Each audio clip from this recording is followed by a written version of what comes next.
Operation सिंदूर को successfully conduct किए जाने के बाद से पाकिस्तान बौखला गया है। वे एक से बढ़कर एक दावे किए जा रहा है that 5 Indian aircrafts, including 3 Rafale, 1 Su-30 and 1 MiG-29 have been shot down, and 1 Heron drone has उसके also been अनुसार shot. वो भारत का 5 एयरक्राफ्ट को शॉट डाउन कर चुका है। इसके अलावा वो भारत के 15 आर्मी हेडक्वार्टर और एयर बेस को फुल्ली डिस्ट्रॉय कर चुका है और इस बात पे पूरे पाकिस्तान में जश्न मनाया जा रहा है। हमारे एयरफोर्स के लड़कों का कहना था कि हमें अगर वापस ना बुलाया जाता हम पूरी दिल्ली तबाह करके आते, और अगर हमें ऑर्डर होते तो हम इंडिया के चप्पे चप्पे पे ऐसे बम बरसाते कि वो सारी जिंदगी याद रखते।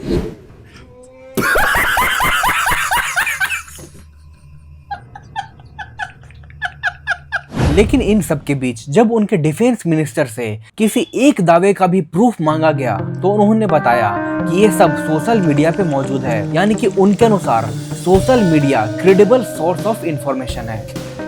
Allegation of 5 fighter jets shot down. Where's the evidence for that, sir? It's all over the social media, on Indian social media, not on our social media. लेकिन सच तो ये है कि पाकिस्तान ने भारत के जिन जिन ठिकानों पे हमला किया था सभी हमलों को रोक लिया गया है। भारत की एयर डिफेंस सिस्टम ने फेनोमिनल परफॉर्मेंस दिखाया। भारत का मल्टी लेयर और अभेद्य एयर स्पेस के बारे में पाकिस्तान को पता भी नहीं था। ये उनके लिए पूरी तरह से आउट ऑफ सिलेबस था। पाकिस्तान के मल्टीपल वेव्स ऑफ अटैक को काउंटर करने के बाद भारत ने रिटेलिएट किया। भारत ने Israeli made harpy suicide drone से पाकिस्तान के मल्टीपल सिटीज पे अटैक करके उनके एयर डिफेंस सिस्टम को न्यूट्रलाइज कर दिया। हार्पी ड्रोन दुनिया की सबसे एडवांस ड्रोन में से एक है जो सुसाइड अटैक के साथ साथ सर्विलेंस में भी काम करती है। ये इनेमी टेरिटरी में 1000 किलोमीटर तक अंदर घुसकर मार सकती है और इसी कारण से ये इतना इफेक्टिव है। भारत के सुसाइड अटैक ड्रोन से जुड़े कई सारे वीडियो सोशल मीडिया पे वायरल है, लेकिन इन सब के बावजूद, भारी नुकसान के बावजूद पाकिस्तान पूरे वर्ल्ड में शोर मचा रहा है कि उन्होंने 1 या 2 या 3 नहीं बल्कि 5 भारतीय विमानों को मार गिराया है। हालांकि ये कोई नई बात नहीं है, पाकिस्तान ऐसे दशकों से करते आ रहा है। हर बार मुंह की खाने के बाद भी डंका बजाना उसकी पुरानी आदत है। और जब एयर मार्शल से इंडियन एयरफोर्स की एयरक्राफ्ट लॉस के बारे में पूछा गया तो उन्होंने बहुत जिम्मेदारी के साथ ये जवाब दिया। Rafales, I mean, Pakistan claiming that Rafale has been downed, etc. Can you put that question to rest and clarify on that? I guess that question is for me. All right, I'm happy that you've asked this question. You know, we are in a combat scenario, and losses are a part of combat. The question that you must ask us, okay, and indeed that we must ask ourselves, you inclusive, is have we achieved our objectives? Have we achieved our objective of decimating that terrorist camp? And the answer is a thumping yes. And the results are for the whole world to see. Bharat ने अपने press briefing में काफी जिम्मेदारी के साथ अपने objectives और mission को क्लियरली दिखाया और सबसे बड़ी बात रही इंडियन एयरफोर्स की एक्यूरेसी। भारत की मिसाइल ने न सिर्फ अपने टारगेट्स पे सटीक हमला किया बल्कि उसे पूरी तरह से डिस्ट्रॉय भी कर दिया। पाकिस्तान की कोई भी मिसाइल डिफेंस सिस्टम उन्हें इंटरसेप्ट भी नहीं कर पाई और ये सचमुच इंडियन एयरफोर्स के लिए एक बहुत बड़ी अचीवमेंट है। लेकिन इन सब के बीच रियल हीरो रहा भारत का multi layer air defence system, जिसने भारत के कॉम्बैट लॉसेस को सिग्निफिकेंटली रिड्यूस कर दिया।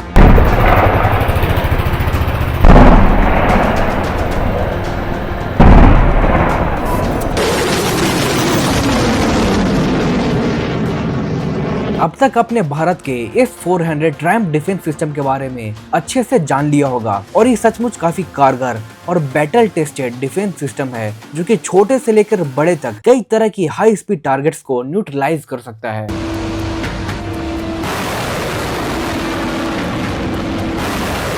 लेकिन इसकी जो काबिलियत इसको सबसे अलग बनाती है वो है इसकी रेंज, थ्रेट डिटेक्शन कैपेबिलिटीज और 4-in-1 missile battery system. S-400 के सिंगल यूनिट में 4 तरह के मिसाइल्स होते हैं, जिसमें शॉर्ट रेंज की मिसाइल होती है जिसकी रेंज होती है 40 किलोमीटर।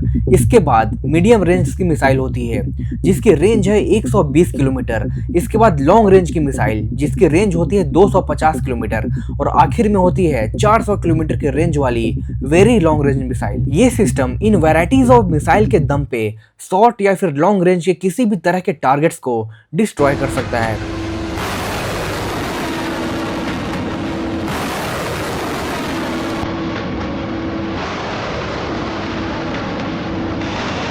ये रशियन सिस्टम एक बार में 300 डिफरेंट टारगेट को ट्रैक और इंगेज कर सकता है, जिसके लिए ये छोटे से बड़े मल्टीपल रडार सिस्टम का उपयोग करता है और इसी इफेक्टिवनेस के कारण ये इतना कॉम्बैट प्रूवन और बैटल टेस्टेड है। और इन सब के बीच कई ऐसे मिसाइल डिफेंस सिस्टम हैं जिनके बारे में कम ही चर्चा किया जा रहा है और ये असल में ट्रू अनसंग वॉरियर हैं। आकाश मिसाइल सिस्टम को DRDO ने डेवलप किया है। ये medium range surface to air missile है जो किसी भी एरियल टारगेट जैसे कि fighter jets, drones, cruise missile और सरफेस टू एयर मिसाइल को न्यूट्रलाइज कर सकता है। इस मिसाइल की रेंज है 25 से 45 किलोमीटर और ये अपने साथ 60 kg का भारी भरकम हाई एक्सप्लोसिव कैरी करता है और रैमजेट इंजन होने के कारण ये अपने फ्लाइट पाथ में 2.5 मैक तक की रफ्तार को हासिल कर लेता है। और हाल के हुए कॉन्फ्लिक्ट में इसकी प्रिसीजन ने सबको चौंका दिया। आकाश मिसाइल सिस्टम ने S-400 के साथ मिलकर कई रातों तक भारतीय एयर स्पेस को सिक्योर बनाए रखा। आकाश मिसाइल सिस्टम ने वेव्स ऑफ ड्रोन्स और मिसाइल अटैक को काउंटर किया और यही कारण है कि आर्मेनिया ने इस सिस्टम को भारत से खरीदने के लिए ऑलरेडी डील साइन कर लिया है। इसके अलावा फिलीपींस, वियतनाम और मिडिल ईस्टर्न कंट्रीज ने भी इसमें इंटरेस्ट दिखाया है और रिसेंट कॉन्फ्लिक्ट में इसकी कैपेबिलिटी सामने आने के बाद इंटरनेशनल मार्केट में भी इसकी डिमांड काफी बढ़ने वाली है, क्योंकि दूसरे एयर डिफेंस यूनिट्स के मुकाबले इसका दाम कम है लेकिन ये काफी कारगर है। इसके अलावा भारत का देसी जुगाड़ वाला समर मिसाइल सिस्टम ने भी गजब का परफॉर्मेंस दिखाया। समर मिसाइल प्रोजेक्ट पूरी तरह से एक्सपेरिमेंटल जुगाड़ था, लेकिन इसके कैपेबिलिटीज और टेस्ट में अच्छे रिजल्ट के कारण इसे एयर डिफेंस यूनिट में शामिल किया गया था। दरअसल भारत के रिटायर हो रहे MiG-21 और MiG सीरीज के दूसरे विमानों में R-73 और R-27 जैसे मिसाइल्स का यूज किया जाता था और भारत के पास बड़ी संख्या में ये मिसाइल ऑलरेडी मौजूद थे जिनका अब ज्यादा यूज नहीं रह गया था। तो इंडियन एयरफोर्स ने जुगाड़ से इन मिसाइल्स को एक ट्रक के ऊपर फिट किया और अब ये एयर डिफेंस सिस्टम की तरह काम करता है। तो इंडियन एयरफोर्स की इस जुगाड़ के लिए एक लाइक तो बनता है। इस एयर डिफेंस सिस्टम की 2 वेरिएंट है जो कि 15 से 25 किलोमीटर तक के शॉर्ट रेंज में काफी कारगर है और इस मिसाइल की एक और खासियत है कि इसे ऑपरेट करने के लिए किसी दूसरे रडार यूनिट्स की जरूरत नहीं होती। ये इंडिविजुअल ही टारगेट को अपने इंफ्रारेड सीकर के दम पे ट्रैक करके डिस्ट्रॉय कर देता है। ये मिसाइल सिस्टम इंडिया के इनोवेशन और उसके जुगाड़ का परफेक्ट एग्जाम्पल है। वहीं भारत की एयर डिफेंस गन सिस्टम जैसे कि L-70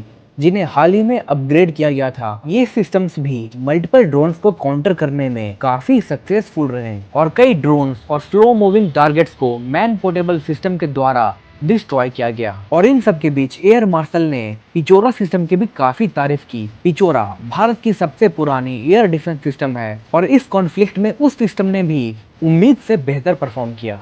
The performance and efficacy demonstrated by even the older battle-proven AD systems like the Pichora, the OSA AK and the LLAD guns in countering the Pakistani threat vectors in the current operations.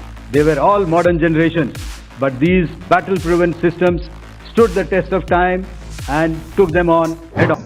Bismillahirrahmanirrahim. Today on 10th May at the time of Alhamdulillah.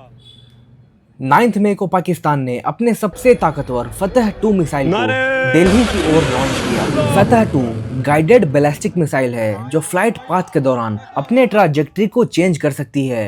इसमें advance avionics और satellite navigation system है। पाकिस्तान दावा करता है कि इसे intercept नहीं किया जा सकता, लेकिन भारत की बराक 8 मिसाइल ने इसे हरियाणा की सिरसा में ही मार गिराया। A ballistic missile towards Indian territory, triggering a major military response.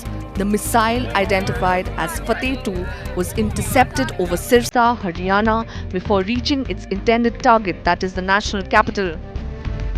Barack 8 70 से 100 किलोमीटर की रेंज वाली सरफेस टू एयर मिसाइल है, जिसे भारत के DRDO और इजरायली एरोस्पेस ने मिलकर बनाया है। ये मिसाइल सिस्टम दिन या रात या फिर किसी भी वेदर में मल्टीपल टारगेट्स को एक साथ इंगेज करके डिस्ट्रॉय कर सकता है। इजराइल खुद इस मिसाइल सिस्टम को इस्तेमाल करता है और भारत के एयरक्राफ्ट कैरियर विक्रम आदित्य में भी एयर डिफेंस के तौर पे इस मिसाइल का उपयोग किया जाता है।